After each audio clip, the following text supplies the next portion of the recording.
Voo Doo Doughnuts, bitch, I would make the trek. I would make the trek.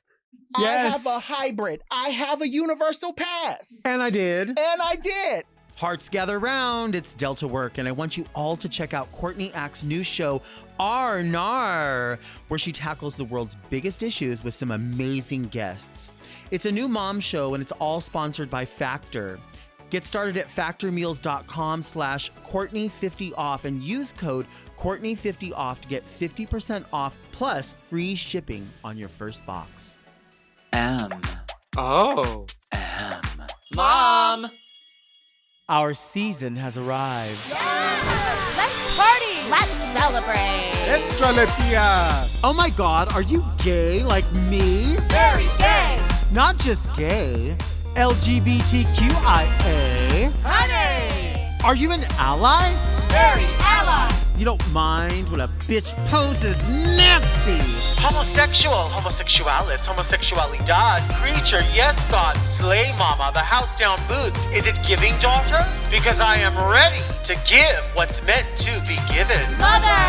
Oh, sick. I'm Delta Work, a living, breathing woman, and you are watching Very Delta. Slay, bitch! Today's guest is Black, Fat, and Femme. They are an educator and a social justice leader.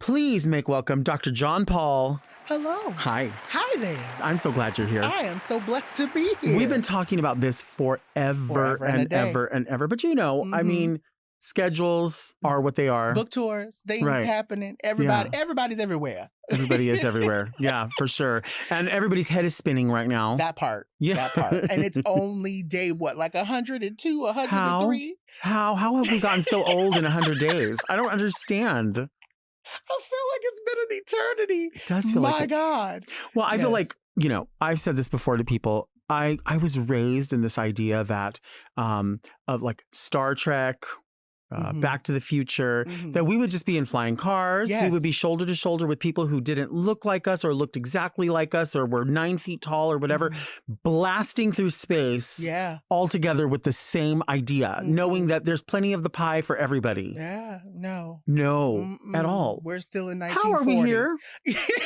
How are we here? Privilege, power, people not wanting to relinquish their power or their privilege. That's how we're here. Your book Yes. addresses so many of these issues Thank you. about how to feel personally, Mhm. how to process things personally. Yeah. And so you've been on this book tour. How did you get to the book? What made you decide, you know what, I need to document all of this? I've always said the number one fear that I have is something happening to me Mhm. and someone changing my story, right? Mhm. And we see that happen a lot when Black trans people go missing, when Black trans women pass away, or when they're unalived, right? People paint these portraits and these stories of who they are. And so for me, I said, that was my number one reason of me settling on this topic for this book. I said, I want to make sure that when people pick up this book, they know verbatim who Dr. Jon Paul is, right? I mean, how do you even...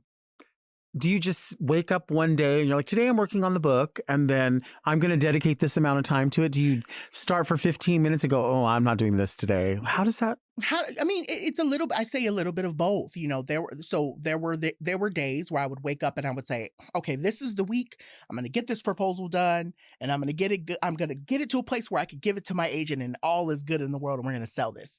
And then you finish the proposal and you send it to your agent and your agent sends you back notes and you're like, this is not what I intended.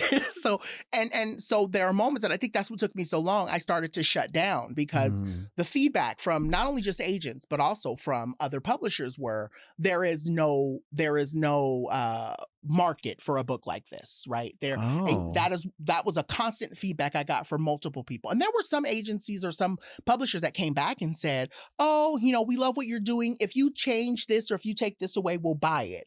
And I was like, well, if I do that, that's not what the book is, right? And so ultimately I really had to kind of sit with myself and say, if this proposal, being as authentic as it is, doesn't sell, are you going to be okay with that? And that's what made me kind of settle on this topic, because this was the book I wanted to write. And I just had to sit with that. But I think, I always say I give a lot of credit. I give a lot of credit to the Luther Vandross documentary. I don't know if you've seen it. I don't know if you're familiar with it, but I think Dawn Porter did such a good job of helping people understand why it is so important for us to let people come into their identity on their own. And that was the thing I really wanted to highlight in this book. And so in chapter 1, I talk about that, right? This idea that people were asking my mom so many questions about me. People were asking me questions about me. I didn't even know who I was, right? And so I was making decisions about who I wanted to be based off of the fear that I had of what other people thought of me. And I think that that documentary really helped me understand identity is something that we need to give people space and grace to understand. And I think that's kind of the through line of the book. And so it was a lot of that, me being like, yes, when I finally got it, when I knew what I wanted to write, it was easy for me to sit down and write it. I mean, it sounds like there's not just lessons here for, it's not an explanation of just you. It's a way for people to understand themselves. Yeah. Because there's so many people that are lost and don't understand. Is it time? Am I safe to come out? Am I safe to explain that I don't really understand any of this? Right. And it's okay to not understand, right? Yeah, very that. Yeah. What would you say another takeaway from this book is for people? When you read this book and you read through some of my experiences and you hear a lot about what I've gone through or what I've experienced, that it wasn't just like one day I woke up, it was like, aha, I got it all figured out. No, it took a lot of crying. It took a lot of therapy appointments. It took real conversations with family, cutting family off, bringing family back in. There are so many different things that I had to do to get to this place where I can wake up and smile and say my life is good. And so I think I want folks to recognize that being yourself or fully actualizing yourself, it's work, but it's also beautiful at the same time. And I think that's the thing that many people miss, right? And trying to figure out who they are. They get caught up kind of in the work and they miss the idea of how beautiful it can be when you get to the other side. Right. So, right. And I mean, I think that another beautiful thing is the way that you embrace femininity. Oh, yes. And it's not just, it's a mindset. It's an understanding. It can be a physicality if you want it to be a physical. It's so many things. What is femininity to you? I don't know if I talk about this in the book, but I remember this experience. I was coming home from a speaking gig, and I was at LAX, and I was getting my bags off the carrier. And I remember there being a group of guys who just stopped, and they were like staring at me as I was going to get, my stuff off the carrier. And I could see them snickering and I could see them laughing. And it was this thing of like, they were uncomfortable, but I was still standing in this notion of like, I see you staring and laughing at me. And when I walked away from that, I had to think to myself how powerful it is that I got these people who don't even know me to recognize me, stand there judging me, right? Because they don't know themselves well enough to understand me. Right. And it's a powerful thing. And so I think for me, femininity, as I've learned it and I've encompassed it and I've, poured it into my non-binariness and, obviously I have the book and I do all these things. There's a part of me that's like, how powerful that is, that you literally can take someone else's eye and have them follow you and try to figure you out because they have no idea who they are. And I think that's what femininity has helped me to figure out. It's like, I know who I am and I'm strong in that. And I think that's what makes people so uncomfortable. It does. Yeah. It does make people uncomfortable. Yeah. I mean, obviously a famous line, nobody likes anyone who's too proud or too free. Yeah. That's it. Free. They don't understand. That's it. Why didn't you ask for permission? You didn't ask me for permission. Right. Why are you just standing there? Why aren't you afraid like I'm afraid? Because I don't need to be. I don't need to be. And that's what people hate. They hate our freedom. Yeah. I've been saying that for years. I've been saying a big part of what I think we see the world responding to is the freedom that we have to be ourselves.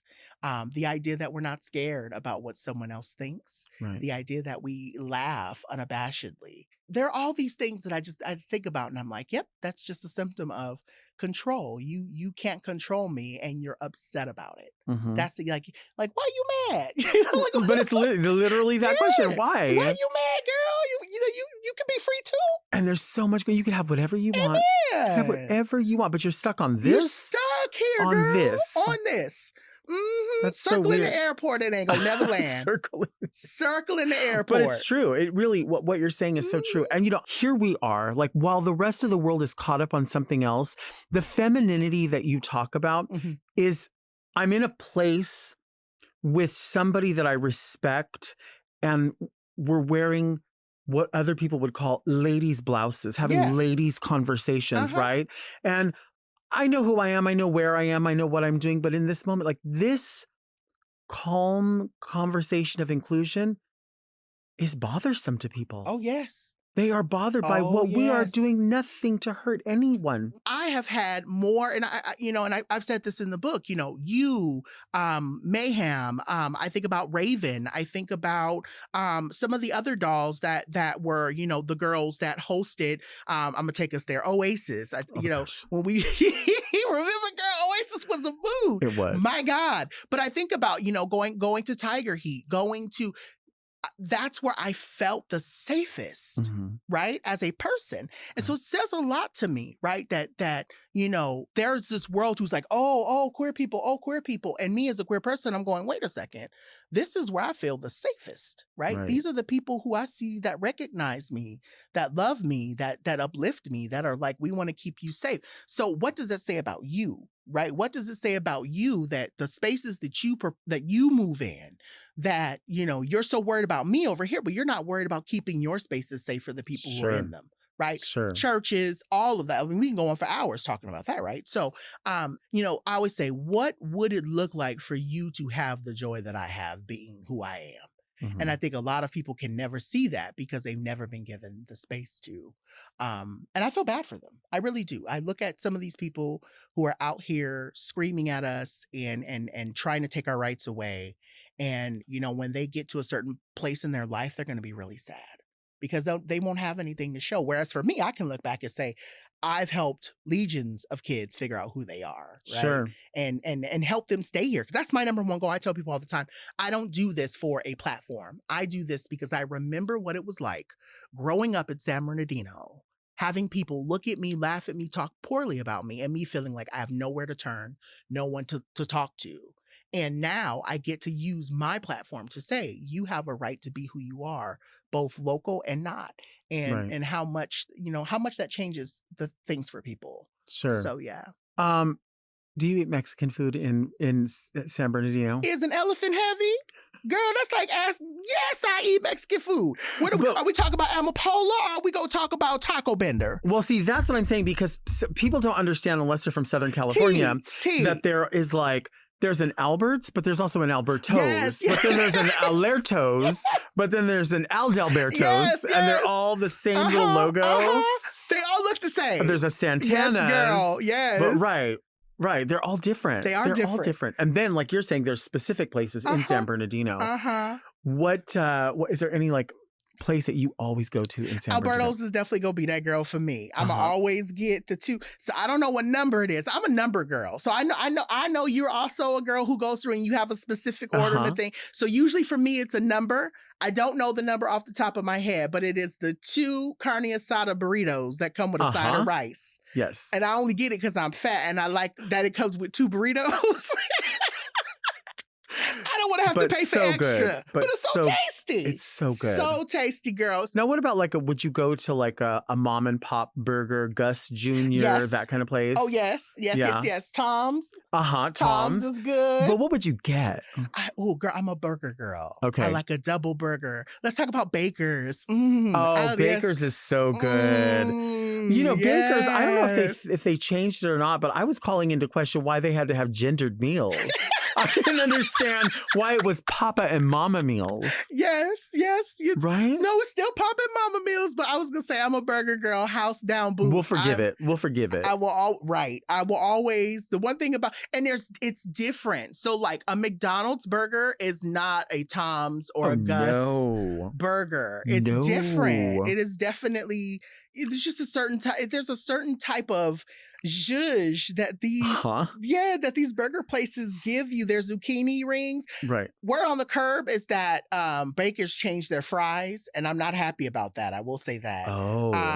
But definitely, when you talk about like mom and pop stop, Tom's and Gus's will always be that girl for me. Right. Did you know Taco Tia closed? Stop it. When? I don't know, but I was driving by and I was like, when did that become this something else? Oh That's my not Taco God. Tia. See, everything's going away. We were just saying in the monologue earlier, Subway just closed 600 stores. What? 600. Girl, they better bring back that footlong. That's what what I'm they saying. need to do. $5 footlong would change everything was for them. fine. Yes, Everything the world was fine. good with $5 footlongs.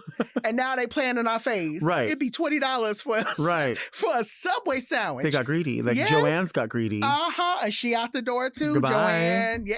Goodbye. Goodbye. Yeah. Michael, she next. Quit playing Michael's games. is next. Because you know that it's a mess when they put the stuff out and they immediately say it's 40% off. Yes. They already know it's overpriced. Yes. Girl, so they're not giving you a discount No. at all. It's all a scam. All of it. Let's take a break.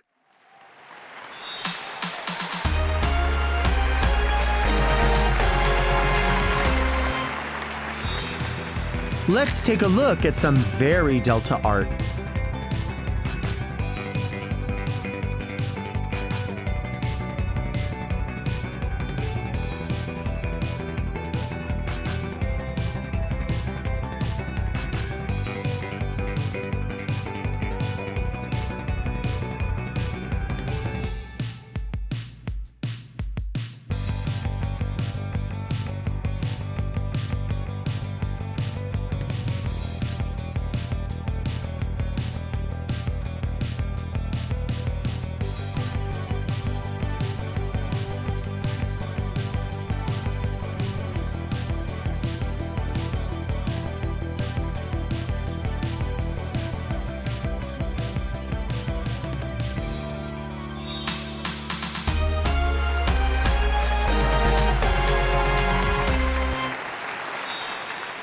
We are back with Dr. Jon Paul.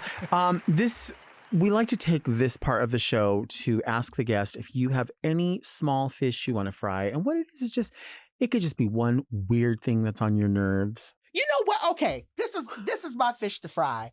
Oh God, and I hope this doesn't sound elitist, but I want folks to understand this thing. We all have to put on our chonies in the morning and go to work. Right. And we all have decisions to make when we go to work. I have had 3 or 4 incidences these last couple of days where I could clearly tell, and this is fast food related, I could clearly tell that the babies and the dolls who were helping me were not happy. And I understand, as a girl who used to work at Starbucks, I get it. I worked at Wendy's for 3 years. I get it. They are not luxury jobs. They're not the best jobs. But please don't take that anxiety out on me, especially if I'm being nice. Because that's the thing. It's very rare that I have a bad attitude. Very rare. I am literally one of the nicest people you are ever going to meet, unless you give me a reason for me not to be. And so I'm usually like, hey girl, how's your day going? You good? You all right? You know, I will even sometimes be like, what can I have literally been in situations where someone was so cool to me that I have gone and got food for myself and brought them food back. Because that's the kind of girl that I am, right? And I don't say that for people to wax my car. But if you're having a bad day at your job, please don't take that out on me. That is my fish to fry. People who give bad customer service because they don't like where they are in their life. And I am sorry that you're there, sis, but change it. That has nothing to do with me. Right. You know? So that's where I feel like if you're drawing a check, you have to do the work. Hello? Hop to it. And that's the fish that you want to fry. That is the fish I want to fry. Have you ever had baked fish? Yes, I am a salmon girly. I love a good salmon. Are you a seafood girly? I am, but I'm also somebody who loves when people bake. Okay. You like to bake? Yeah. Well, I bake like dessert. That's how I got diabetes. I love I love a good dessert, honey. I'm that girl that's gonna always eat something a little sweet after her meal. See, I got it, but I didn't bake anything. I just ate other people's baked goods. What's your favorite baked good? Oh my gosh. I really, really love any kind of like coffee cake. So like or like anything that you're gonna like that's this shape and you slice it like this. Yes, coffee cake Mhm. or loaves of loaves. zucchini, something bread, Yes. any of that stuff. Can we just real quick? Yes. I'm gonna look at the cameras. Uh-huh. That Starbucks lemon loaf. Uh-huh. Mm, It's the one. That icing on the top. Uh-huh. I wish that they would just put the icing all over it. I don't understand why they don't. I don't. Every time. Now, Walmart makes a version of it as well. Is it good? They sell it in individual slices for like $1.47. Mm-hmm. I will say that I don't think they double sift the flour. Okay. And I think they use sugar, not a powdered sugar in it. So it's a little bit grainy. But for the price, it's not bad. Not bad. I would suggest it. I like it. Okay. But I like banana loaf. I like any of that stuff. Yes. Yeah. I love that. But you are not a stranger to baking on reality television. That is correct. I have been on reality TV baking. I find it interesting how many people, again, even, that we're connected with now, later, but also people that we sort of grew up with in the queer community that have done pieces of reality television. Yeah. Very close. I'm talking people that were at the same clubs all the time in the Inland Empire. Yeah. Makeup shows to the baking shows to the fashion design. I mean, it's so interesting to see that those voices. And I think many times people think all those people only come from big cities. That's not the case at all. And that's also why I've been so forward about my journey of being from the IE, because I think the Inland Empire, for those who may be watching and don't know what the Inland Empire is, and I always love when I catch your show and you talk about it. I think there's this, what I like to call the Inland Empire mentality, that if you're not from LA, you can't be successful. If you're not from, Burbank or Ladera Heights or somewhere that, rubs elbows with, Los Angeles, that you can't be successful. And I'm like, actually, that's a lie, because a lot of the stuff that I was doing when I started Dr. Jon Paul was from my 2-bedroom apartment in Ontario, right? Like it's you can go where you want to go. And so it's what, I still work in the IE and I still do a lot of work in the IE. And that is partly why I haven't left, because I genuinely, in my mind, I don't want to ever get to a place where I feel like I'm too big for the IE. I want little kids. I want queer kids. I want queer people to see someone like myself, to see a Delta, to see a Mayhem, to see someone in our area and go, if they can do it, so can I. Of course. Of course. And I will say this hands down, I will always love being from the IE. Yeah, for sure. Plus, you're going to pass through the IE when you go to Palm Springs. So if you're going from Palm Springs to LA or back and forth, you're going to pass through. Just don't eat at the Ontario Mills. What should they avoid at Ontario Mills? Everything. Well, everything. With Ontario Mills, girl, she done got a little rough. She a little rough around the edges. Ontario Mills. I had to go in there recently. What did I have to go in Ontario Mills? Okay, Sephora. Okay. So let me tell this quick story real quick. Please do. The Victoria Garden Sephora doesn't carry Pat McGrath anymore. Why? I don't know why. Your question is good as mine. And so I go into the Victoria Gardens and I'm like, hey girl, because so I don't use makeup all the time. I'm not one of those girls who has to like beat every day. I don't have to. And so usually if I'm on camera or if I'm doing something in front of like a light or whatever, I'll beat, right? And so the original Pat McGrath that I had went bad. It got watery. And I was like, okay, let me go in here real quick. I was running errands, ran in there. I had to go buy my Sonny's Angels. I bought a little Sonny's Angels off the cart. Do you know what a Sonny's Angel is? No, what is that? Oh my God, they're the cutest. They're like these little cute babies. And they're a little naked, but they wear like little things on their heads. And they're like collectibles? And I have them all over my office. But anyway, so I was picking up my Sonny's Angels, ran into Sephora, and the girl was like, we don't have Pat McGrath. She's like, but they have it on Ontario Mills. And immediately when she said that, I said, oh, damn. Like, why are you here to do this? I was like, I don't feel like braving the Ontario Mills for this makeup, but I'm not driving to Upland for it, because or Montclair. And she was like, you go to Montclair too? I was like, I'm not going that way. But yeah, Ontario Mills, it's a time, girl. Ontario Mills is a time. Pat McGrath. Wow, Pat McGrath has some of the prettiest packaging. She does. There's these lipsticks that are like peach containers with bows. And it's so funny because I was at Ross the other day and they have they have like Paris Hilton or whatever the collections are that just lend their names. They're not really makeup people. They just lend their names to something. They had ripped off the Pat McGrath full packaging. It was like a little bit different in color, but it had that the same bow. gold bow. And I was like, no, that is completely Pat McGrath packaging. Yes. So I'm just throwing it out there. I will turn state's evidence about all of this. I saw it at Ross. I should have taken a picture. I should have bought it.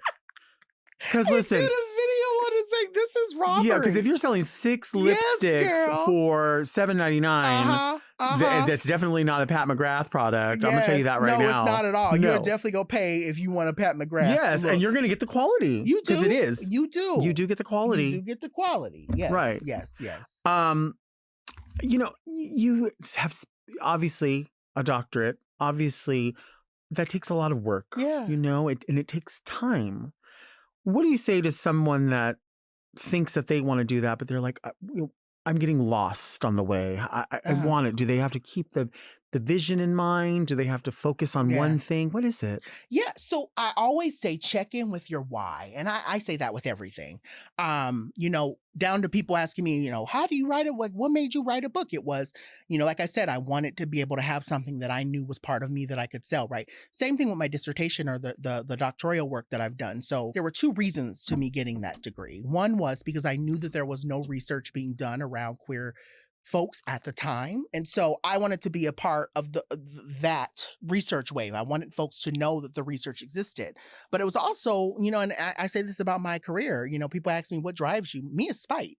It's knowing that there are a lot of people who look at me and look at, what I show up as. Right. And they don't expect me to do anything greater or to expect me to do anything bigger.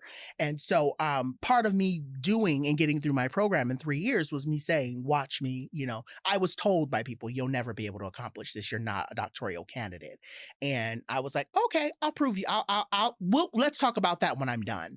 And so that's part of it. So I always say, check in your why. For me, it was rooted in me. But a lot of it was also proving to myself that I could do it. It's so interesting how you mention, people saying you're not going to do that. You probably can't do that. You don't have what it takes. Right. And this goes back to that idea that people just want to take somebody else's joy. Oh, always. And so like when you are happy about something, when you're content with something, there's people that just don't have that contentment and they don't understand why you have it. Mm-hmm. And they just want to take it away from you. And I just can't think of anything more cruel than saying to somebody once said never laugh at someone's smile or the way they laugh, because it's going to stick with them and they're going to remember that. And every time they smile or every time they laugh or every time they dream, they're going to remember I shouldn't do that because I look so ugly when I smile. Yeah. When I laugh, people don't like it. And it's like, isn't that what makes us so connected? Yeah. Is that we are so different. Yeah. Yeah. And that we could have just a variation of what you made your study. Yeah. It can be nuanced. Mm-hmm. That's the beauty of all of it. And I don't know why we still are so afraid of inclusion, but we're not afraid of this weird authoritarian, you know what I mean? We're not afraid of it. If you really want to go there, girl, we do. We do. Yeah, you're scared of me, but you're not scared of somebody who has been charged with multiple counts. Completely. Of lawlessness. I'll just say that, right? Yes. So you don't get in trouble on the YouTubes. But yeah, it's just, it's real. I still to this day, I don't get it. I don't get it. You're that hell-bent on other people being miserable. So I think about this. I'll say this and then I'll be quiet. I don't, how sad is it to be that ugly all the time? Mm-hmm. Mm-hmm. When I see people being happy, that's the best part of my day. Right. That is the best part of my day is when I see someone smiling, when I see again, I don't love the babies. Oh, I should say I don't want any. But when I see a child laughing, having a good time, running amok, have a nice life, little baby. Have a nice life, little girl. Have a nice life, little boy. Have a nice life, little non-binary kid. And, especially, when we talk about the queer community saying, hi, we have an umbrella.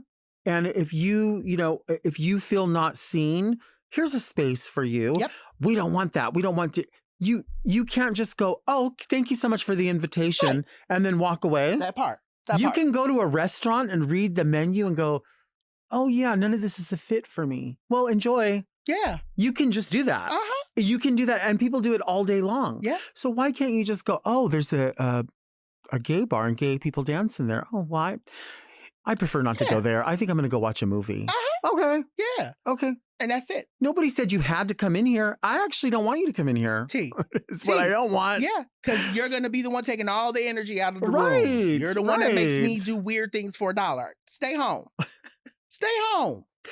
Tell us about your podcast, because you've been podcasting forever. The whole concept is celebrating, where the intersections of identity are celebrated. And so we talk very openly and candidly about being Black, being fat, being femme, the experiences we have with other folks in the industry as well. And that's kind of what this book is. It's an offshoot of that conversation of the people that influenced me to be able to stand in the identity that I have. So Right. Yeah. Since you've been traveling with the book and sharing it with people, have you had any strange experiences? The one question that I get that I always find to be very interesting is, why did you put fat on the cover? Right? Like I've got Why not? I've gotten that question several times. People being like, why was it so important for you to put fat on the cover? And I've said it's because I recognize that being Black, being fat, being femme, those are 3 identities that the world hates. Mm-hmm. And I've managed to learn to love myself in all 3 of those areas. Right. And I can't talk about my Black experience without talking about the fat experience, specifically thinking about being poor, right? Growing up as living in poverty, right? And so there's a big part of that's in my book, where I talk about what it was like to live in a place where if you got a big meal, it was a really good day for you because you didn't know if you were going to get another one. And I want to be clear that this is not a dig at my mom, who was a single parent. My mom did an amazing job raising me and my brother, and I still love her to this day. That's probably who's blowing me up while my watch is shaking and moving around, because she always wants to know what I'm doing and where I'm going and who I'm doing it with. But I say that to say, like, all 3 of those identities really speak to who I am. And so I think we need to be more upfront. Like, I understand the fat liberation movement and all of these different pieces, but there's still a lot of privilege in there.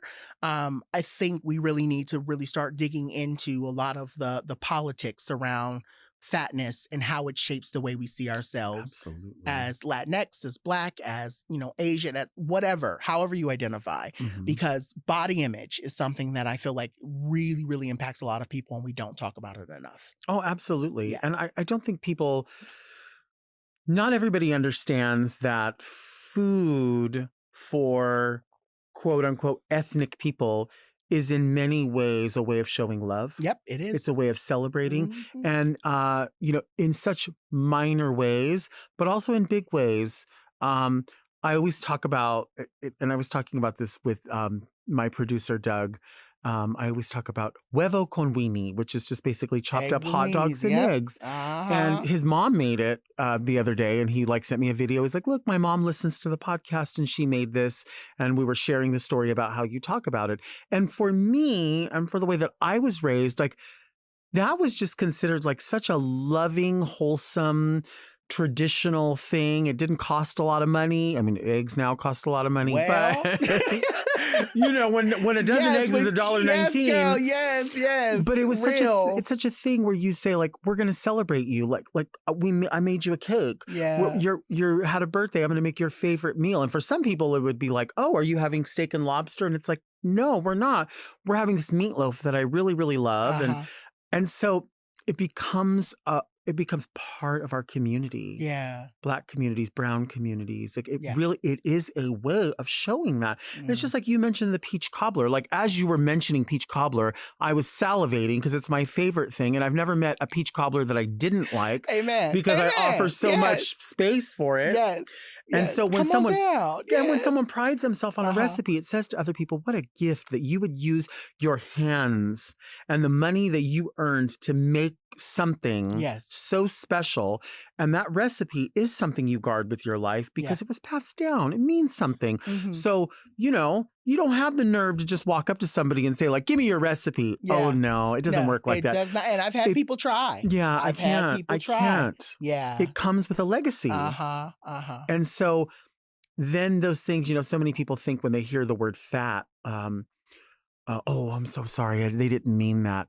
It's a word. Oh, I am fat. Yes. I'm not bothered. You're bothered by it. That part. And I'm sorry that you're bothered by it, but I don't see it as a negative. Yeah.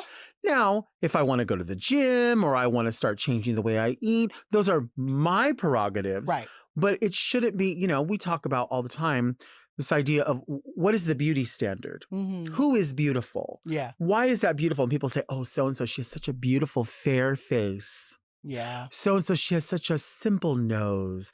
Or this person has such big, full lips. We decided a long time ago that so we view only those things as beautiful. Right. Right. Right? Yes. But I do have a ton of people that are like, you're not fat, you're big bone. No, I'm fat.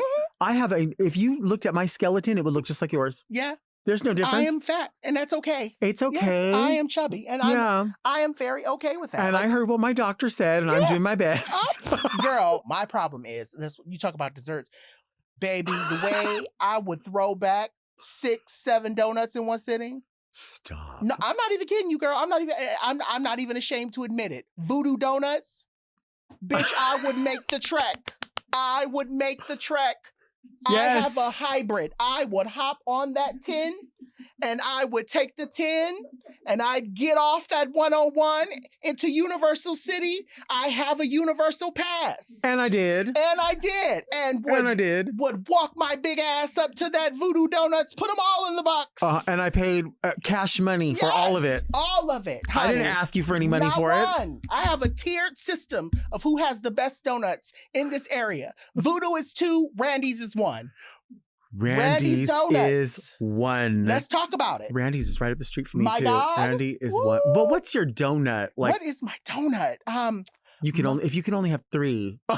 Oh. Only have 3. It's not 6? Yes, it's not 6. It's not Let's 6. talk about it. Oh, girl. Maple Long John. Thank you. She's that girl. She is that girl. She's always consistent. She's so good. So consistent. All she has to be is fresh. That part. Apple fritter. Absolutely. She better have some crisp to her. Has to be crisp on the outside. On the outside. On the outside. I don't need you crispy in the middle. And don't be stingy on the cinnamon. Amen. Amen. Yeah. Or even the apples, because you bite into some of them and there's not enough apple in the apple fritter. Right. And I'm going to need more apple. I think the last one, bitch.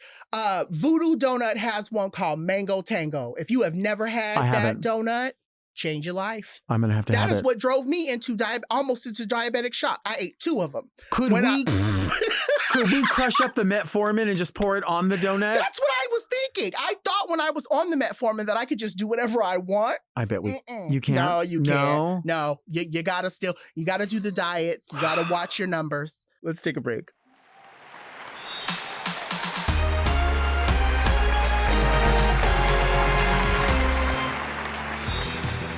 Let's take a look at some very Delta art.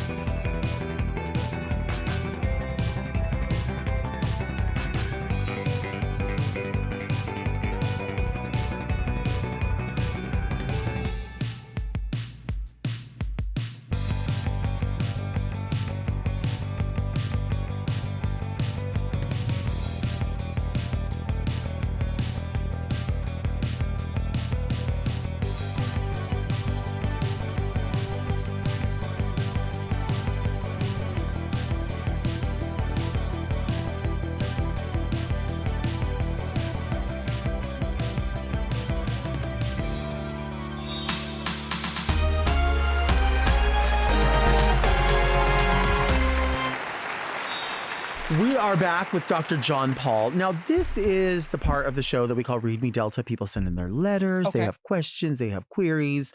And if you do want to send in a letter, send it to readmedelta@gmail.com and we will get them and they will filter through. Read Me Delta! Oh, you know what? I'm going to have you read this one because you're an educator. Okay. And I feel like you'd be better off reading that and you'll sound better. Okay. All right. So I'm reading the whole thing. Whole thing. Okay, here we are. We're here together. Okay. Good morning, Delta and guests. Moi. First of all, bless your lashes for staying fabulous in this wild, wacky world. I peeped that. I was going to say, you have fantastic lashes. Thank you. So I definitely want to give credit where credit is due. I appreciate that. I'm a longtime admirer of your sharp wit, deep wisdom, and flawless face. Amen. You serve truth with a twist of class, and I am here for it. Aww. I am a Pennsylvanian mom of 5. Yes, 5. 4 daughters and 1 son. The kitchen is now closed. I've done the marriage thing, the divorce thing, and now I'm doing the how do I keep my kids from being brainwashed by their dad's Fox News phase thing. Here's the tea. When I married my ex-husband, he was progressive, open-minded, and surprised bisexual. Ew. We vibed on love, inclusion, and a shared live and let love mentality. Fast forward to post-divorce, and suddenly he's a walking, was that PragerU video? I don't know if it's midlife crisis, a MAGA makeover, or just a severe case of divorced dad syndrome. But I'm watching him try to indoctrinate our daughters with conservative talking points like it's a gateway drug to turning off empathy. Meanwhile, in my house, we celebrate people from every walk of life, gay, straight, trans, ace, extra, introverted, neurospicy, glitter covered, or church going. As long as you bring love and snacks, you're welcome here. Amen. Delta, help a mama out. How do I keep the queens, the queers, and the kindness alive in my kid's heart when their other parent is preaching fear and conformity? I'm trying to raise emotionally intelligent unicorns, and he's out here reading from the Book of Tucker. How do I continue their education and empathy and authenticity without making it a battle of Team Rainbow versus Team Rigid? I want them to grow up fearless, not fearful, compassionate, not closed-minded. Any advice, reality check, or lipstick recommendations you can offer would be deeply appreciated. I need some very Delta wisdom to go with my edible, with love, humor, and a lot of snacks, unmarried and slightly bothered. Wow. I mean, what do you think? Why would somebody change that way as they got older? Are they feeling like they just don't want to put in the work, so they just want to say, you're blaming me for everything? Yes, but I also feel like there's something. If she said that he's bisexual, something had to have happened where something got into him or got into his head to make him feel like he had to move over to the other side, if that makes sense. There's something there, and I don't want to. Again, I'm a doctor of education. I'm not a PhD psychologist doctor, but I'm wondering if a lot of that is him hating who he is and him spewing that into his kids as a way for him to feel better about the hatred that he has for himself. That's just my thought from reading that. Yeah, that's kind of what I get too. And I feel like, she's doing what she should be doing, which is letting the kids know that they have a safe space, they have a haven, they know that what side you stand on. And unfortunately, in 2025, we have been presented this dilemma and this place where we absolutely have to pick a side. Yep.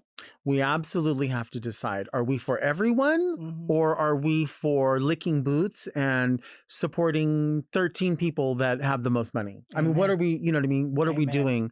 And your kids have to know that you are on their side and they can always come to your home for physical support, moral support, emotional support.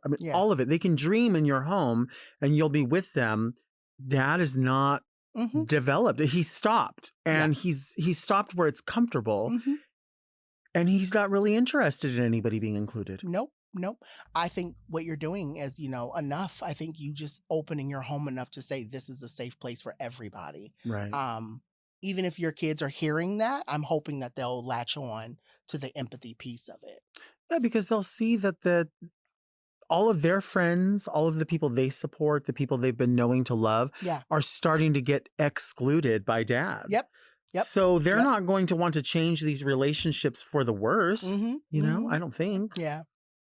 Telling dad to off. Yeah.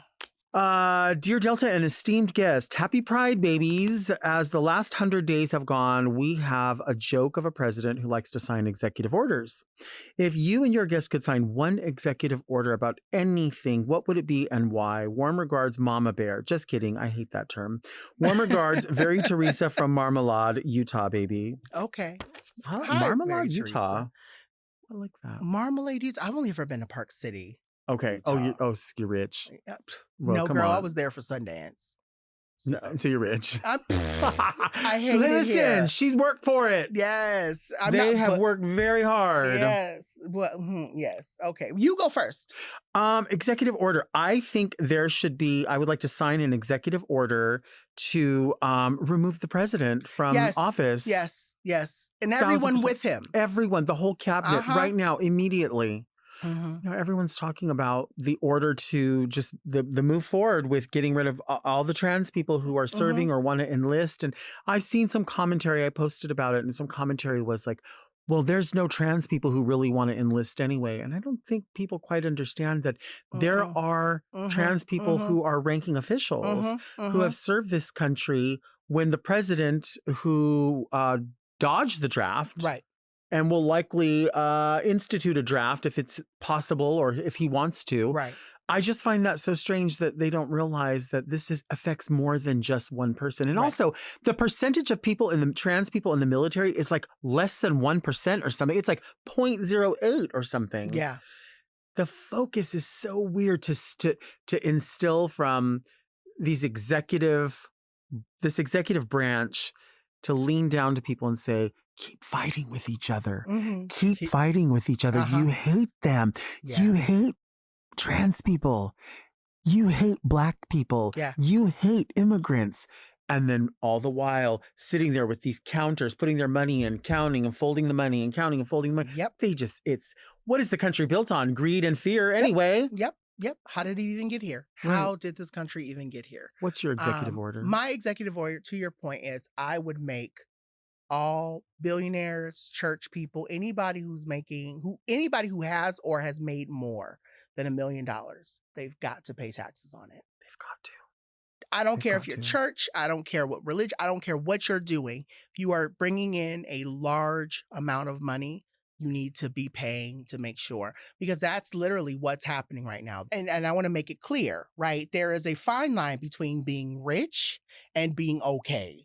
Right. And I'm okay. I am not rich. And I don't think anyone in this conversation or in this room per se, right? No shade. I'm just saying we're not rich. And I think there's a fine line between that. And it's the way things are going, the way things are being set up.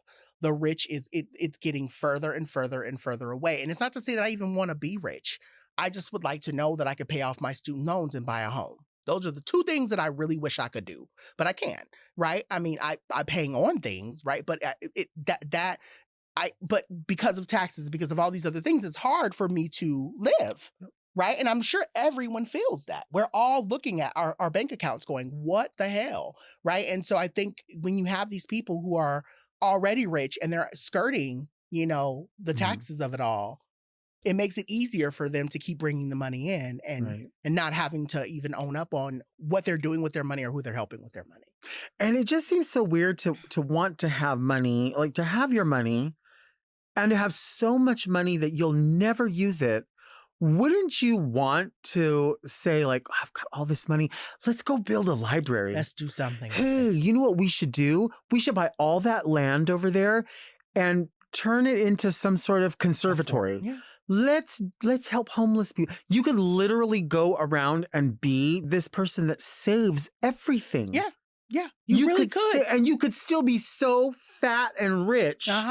Yep, you really could. And everybody would benefit from it. And your money would be fine.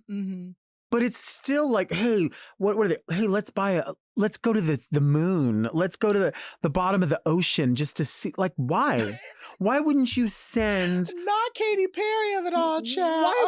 Why wouldn't you send the people? Why, girl? That have spent their lives studying this? Why wouldn't you fund it so that they could go? Right. Send them. The people that are being erased, send them. Yeah. Or even start a program for little Black and brown kids in impoverished areas to learn how to get to space. How about just getting people some water? Like, because Flint still ain't got clean water. They still don't have clean water. Nope. And you know what's right around the corner is Independence Day, where everyone's like, don't forget to put your flags out because we're so proud. You know what? I'm not rushing to do that. I'm really not. This year's real touch and go. I don't need that Old Navy t-shirt this year. I don't need it I'm either. good. Yeah, I'm going to go ahead and pass on that. Right. Yeah, I'm very, very good. It's very much giving, but no thanks. Yeah. And where are all these people that are celebrating going to be buying these fireworks? With what money? Fireworks are so expensive. And you're still going to be giving... Come on now. Yeah. You're still that excited? You really think everything's going great? Really? Really think, gosh, things are good? Things are so good. They're laughing at us sitting down here bickering and fighting. They are looking, going, we don't care. They don't care. This thing, they don't care about the trans issue. Nope. They do not care about that. They don't care about BLM. They don't care about gay pride. They don't care about abortion. None of that matters, but they know that we will care about it. So then they'll say, let them fight. Meanwhile, looking down, going, I don't care who serves in the military. But if I plant the seed, let them fight. And then they won't know how much money we're taking from them. That's why aliens don't come here. That's why they just fly by. Thank you for being here. Thank you for having me. This is so fun. This is a dream realized. We have to do it again. We have to. I love you. Love you too, boo. Today on Very Delta, we learned that one crushed up metformin does not negate the effects of 6 donuts. We'll see you next week. And until then, keep things very Delta.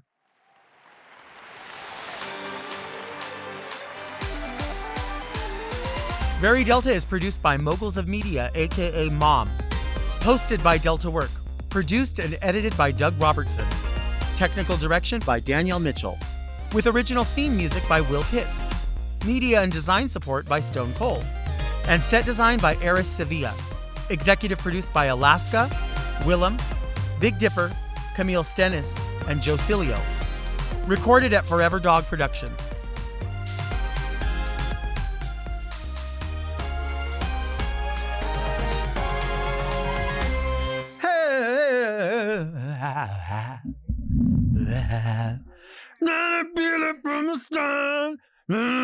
Mom! Watch Very Delta uncensored, ad-free, and a day early by subscribing to Mom Plus Gold. Sign up today at mompodcast.plus for premium content, including weekly episodes of more Very Delta.